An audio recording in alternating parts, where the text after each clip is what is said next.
அனைவருக்கும் வணக்கம். என் பெயர் மேவல்லி. நான் 4ஆம் வகுப்பு படிக்கிறேன். ஆளும் வேலும் பல்லுக்குருதி. இந்த பழமொழியில் உள்ள ஆலமரத்தின் கதையை தான் நான் இப்போ உங்களுக்கு கூறப்போகிறேன். ஒரு ஊரில் 2 ஆலமரங்கள் இருந்தது. ஒன்று பெரிதாகவும் இன்னொன்று சிறிதாகவும் இருந்தது. பெரிய ஆலம் சொல்லிச்சாம், தம்பி, உனக்கு ஒரு வேண்டுகோள் வைக்கிறேன், கேள். நீ சீக்கிரமே வளர்ந்துவிட. அதற்கு சிறிய ஆலமரம், நான் ஏன் சீக்கிரமே வளர வேண்டும் என்று கேள்வி கேட்டது.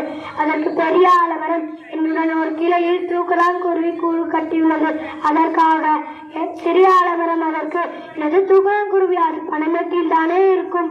அதற்கு பெரிய ஆலமரம், ஆமாம், அதற்குரிய பனைமரத்தை வெட்டி அழித்து விட்டதால்தான் கிளியும் என் கிளையில் தான் உட்கார்ந்திருக்கிறது. அதற்கு சிறிய ஆலமரம், என்னது கிளியுமா என்றது சிறிய ஆலமரம். அதற்கு பெரிய ஆலமரம், ஆமாம், அதற்குரிய மாமரத்தை வெட்டி அழித்து விட்டன.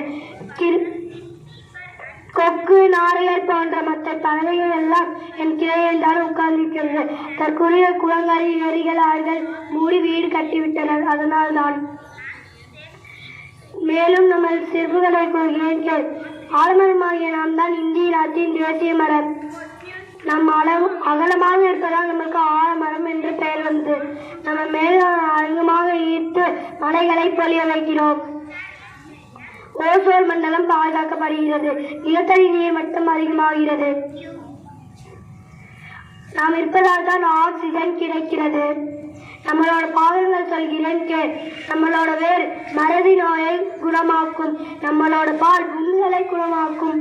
நம்மளோட குச்சி ஈர்கள் பிரச்சனையை குணமாக்கும். இதுதான் நம்மளது பாகங்கள். நாமும் வாழ்வோம், மக்களையும் வாழ்க வைப்போம். நாம் இப்போ ஆலமரத்தோட சிறப்பு பற்றி தெரிஞ்சுக்கிட்டோம். இப்போ நாமளும் வீட்டில் ஆலமரம் வளர்க்கலாம். நன்றி.